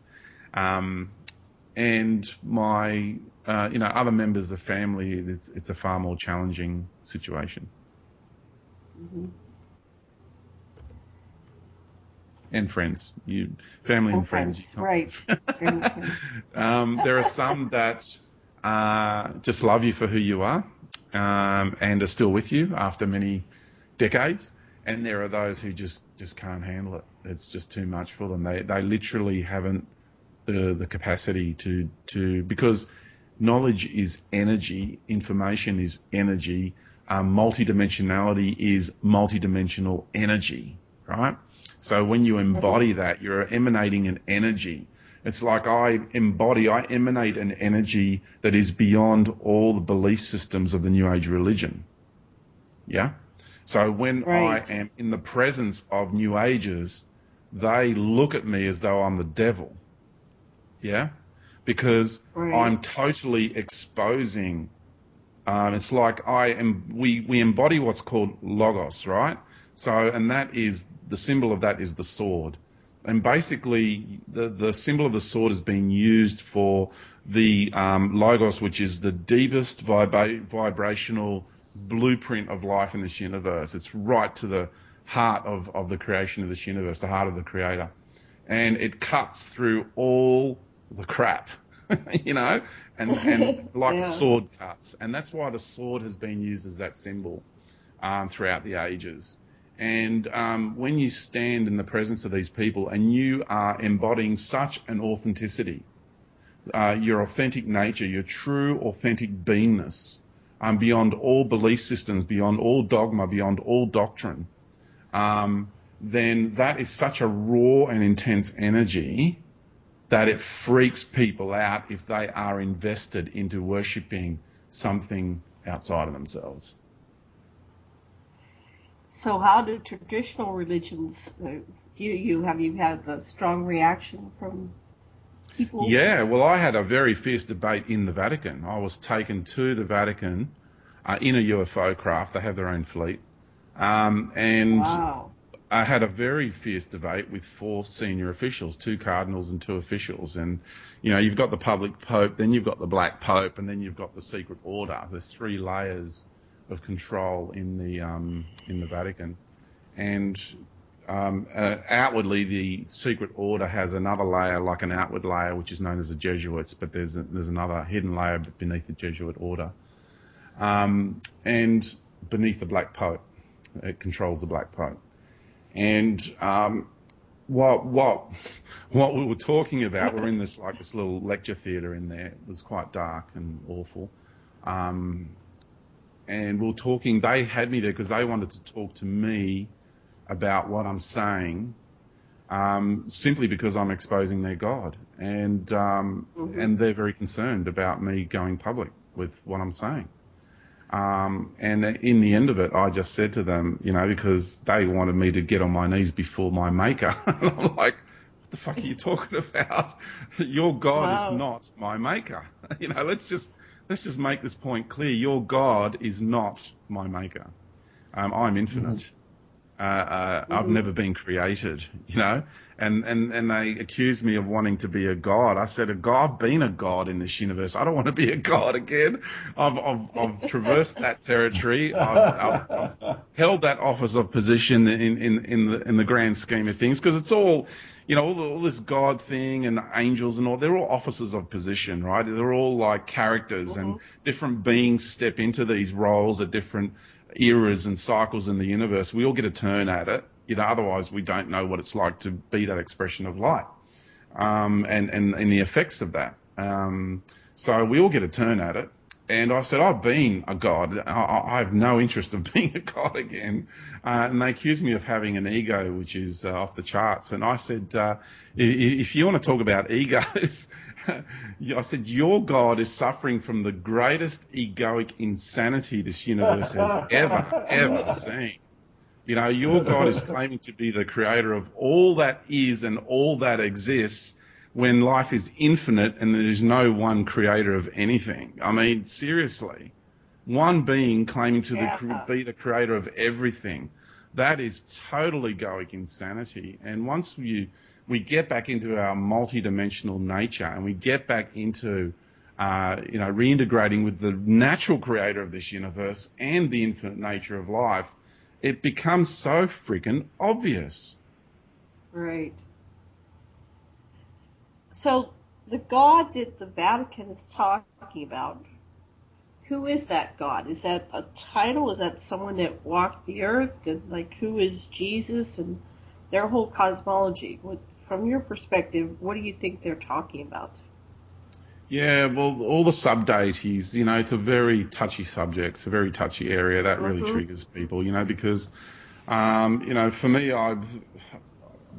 me, Logos and Christ and all that energy, it's very dear to my heart, but the problem is that to me Jesus is not the true Christ. Jesus is the Christ that the priestly caste have handed to the masses as the Christ.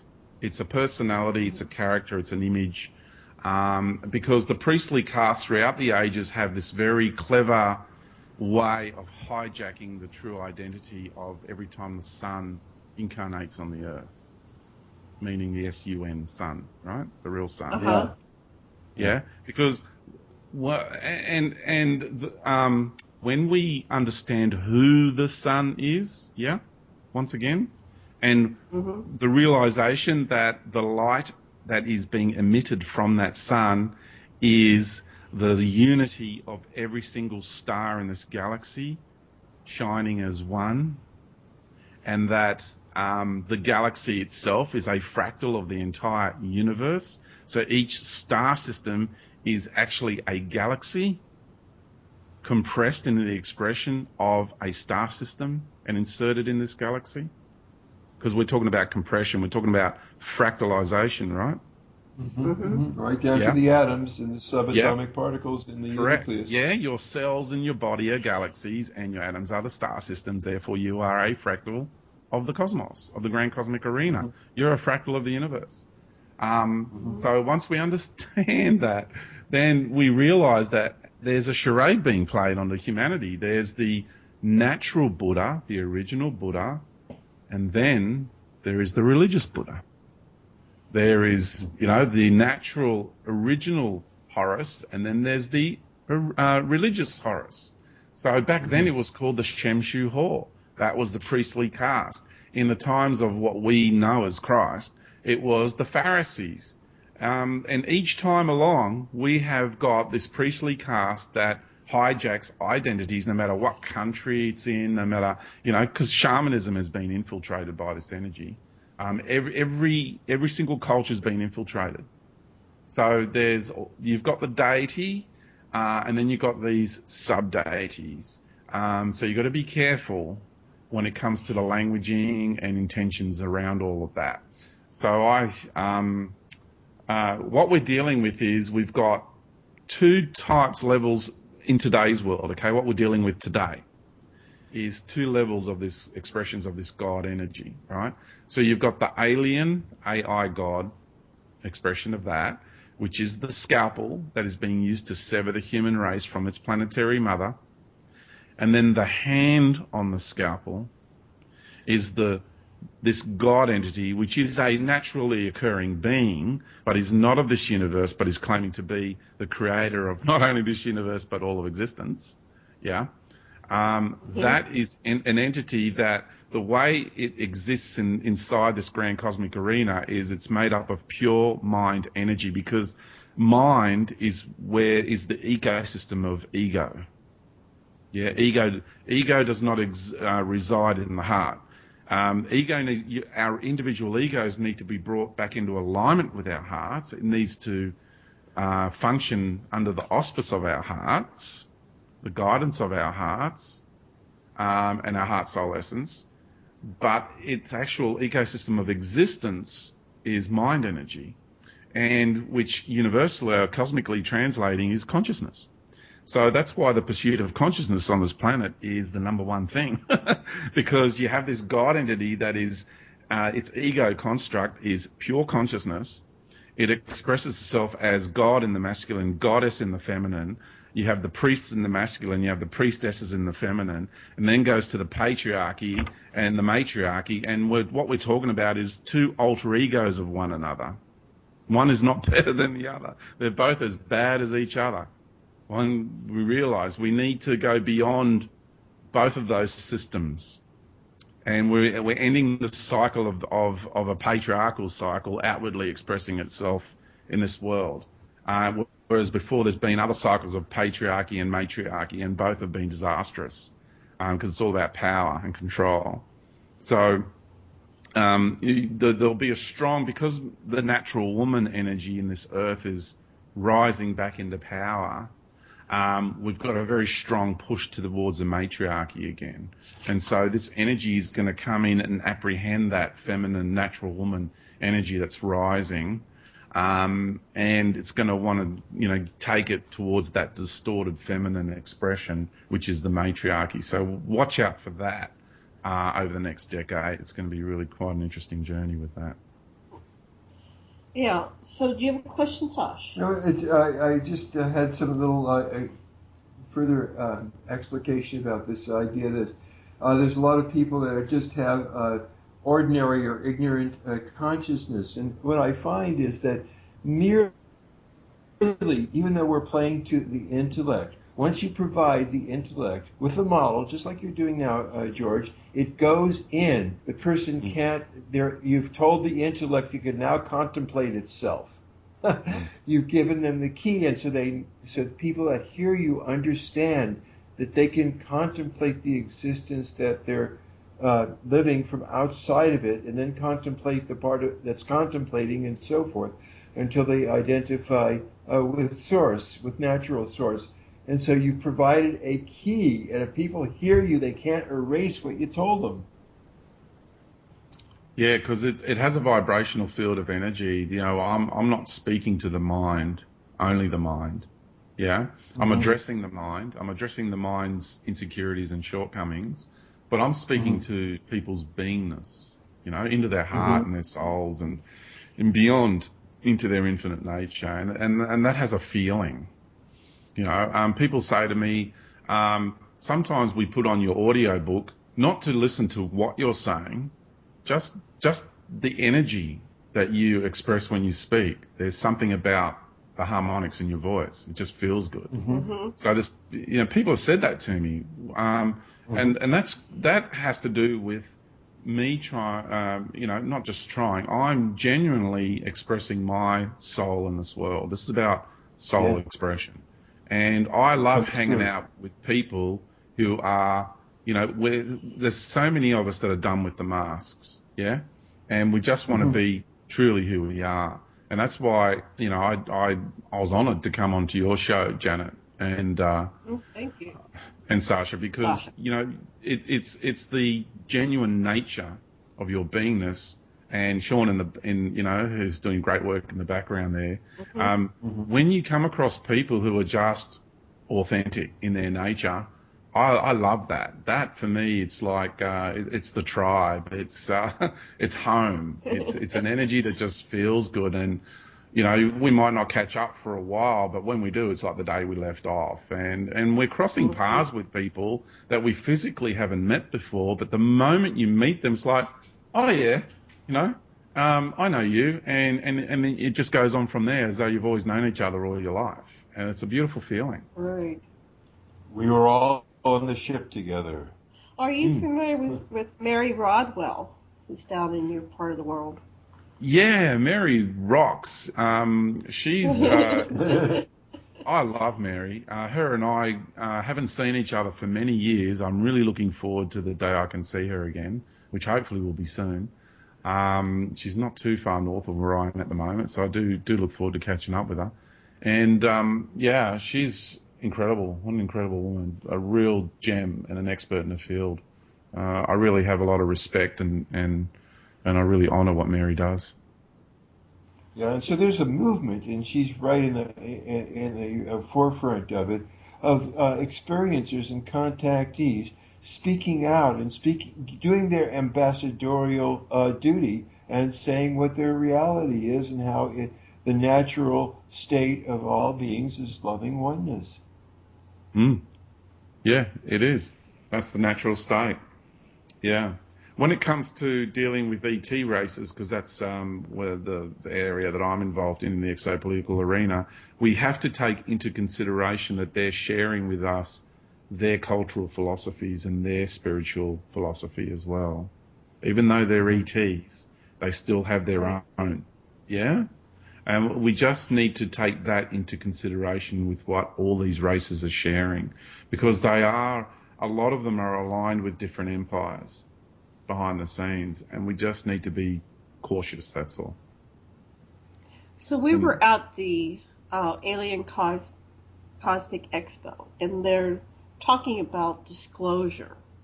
Yeah. And so we brought it down to a human level, and we had, just like they did the disclosure hearings in Washington in 2013, we did a mini one in Canada. And Canada's dealing with a lot of major issues, like we hung up with an attorney, and he's working for Indigenous peoples and their rights, and he's suing the Canadian government. He's asking for like $1 trillion, and he's saying things like, what price we're sold. So all these things were happening on this incredible level when we were up there doing our stuff. And I was wondering, on this kind of Earth-human level, we have all these extraterrestrials that are out there. Some are supporting us, and some would, see us fail. Well, yeah, there's a question I have here. I'm just putting it out there. This was happening, and it's coming down to our election. We started with this, and we've got Sasha calls her Killary and Trumpet. And it seems like half the planet's asleep and they're Fox News, and the other half is going, what in the world's going on? Do you have any comments on that? I just want to put that on the table. We have about, 6-7 minutes left. Yeah, we've got ET races that, are in service to the light of God and truly believe in what it is they're doing. And they come here with really good intentions, kind-hearted intentions. They just don't. It's like a missionary that comes knocking on your door, right? They truly believe what they're doing is good. However, the background agenda is really to assimilate you into their way of life. So whenever it is we're dealing with ET races, the litmus test for me is the ones that truly acknowledge who we are and are here to support us in awakening here on the planet without them requiring us to be assimilated into a federation of free worlds, which is like the United Nations out there in the galaxy, right? Or the Galactic Federation of Light, which is the spiritual arm of the Federation of Free Worlds. So then you're dealing with cosmic missionaries, full on, who go knocking on planetary doors and do interdimensional channelings and just spread the doctrine, basically. So once again, we've got to have our cosmic street smarts about us. We seem to have fallen into this kind of like naivety. We've been diminished so much that we've forgotten our cosmic street smarts, and we've become very naive indeed. And anything that's coming along that's not of this world, it's like a child in a candy store. So beware the cosmic candy. The races that are in alignment with who and what we are, they know who Mother Earth is, they know who the Sun is. And here's a really quick example. I was having a meeting with a gentleman in Sweden, and he's part of the Federation of Free Worlds, and he goes up into a craft 3 times a week. They scan his body. His consciousness leaves the body, and his body's recording everything. And he goes and has meetings, comes back into the body, gets put back down. He's an elderly gentleman. And he was talking about the big meetings in the Federation of Free Worlds and what their plans for Earth are and all that. And I looked at him and I said, because, you know, I'm a little bit knowledgeable about that sort of stuff. I said, so at your meeting in the Federation of Free Worlds, was Mother Earth there? And did she participate and have a voice in your meetings? And his kind of jaw dropped and his eyes popped. And I said, and was the sun there participating in your meeting? Were these beings present, conscious, and participating in your meeting? And he fell back in his chair because he was sitting forward. And he said, well, I'd like to think so. I said, well, if you were at the meetings which you say you were, and the whole point of subject was about what's going to happen to the Earth, which is inside the solar body of the sun, which affects the sun directly. If these beings are not present and participating in the meeting, then what are you guys doing? And what it showed him was that even though it's a big empire and it's ETs and they have amazing technology, it proved to him how shallow their levels of operation and scope of intelligence actually are, because they're not including the beings who are these realities in their deliberations. They're coming here with their cultural philosophies, with their spiritual doctrine, and they're being do-gooders. You know, they're doing what they truly believe is right, but they're falling short. And so what we need to do is go into these deeper levels of co-creation, deeper levels of relationship with the beings who are the realities we are inside of, and get back into that multidimensionality of our beingness and get real about how it is we're going to move forward with this reality and stop giving our power away to these other idealists outside and beyond this world. Have you been to any meetings with... That was great. Have you been to any meetings? That was a bit of Big George coming through. That was Big George. So, yeah. Big George, have you been to meetings or any kind of gatherings where the planets are available? Yeah, I have. And I've been to multidimensional meetings and in the center at the, in the Pacific Ocean with all the aquatic kingdoms as well. And everybody's ready. The problem is our minds are being sucked into this drama vortex that's being played out here on the surface on a very shallow level of reality. And it is a drama vortex, and it's sucking your awareness into it. The moment you get back into your relationship with Mother Earth and you pull your mind energy out of that drama vortex, like a vacuum cleaner's been placed on your forehead and it's just sucking your mind energy dry, out of you. You just got to be careful, because behind the scenes, all the multidimensional races and beings and the multidimensionality of Mother Earth, everybody knows what's going on. We're all ready. Everybody's in position. And that includes your greater beings. So connect to your greater beingness, because that's where the reality's at.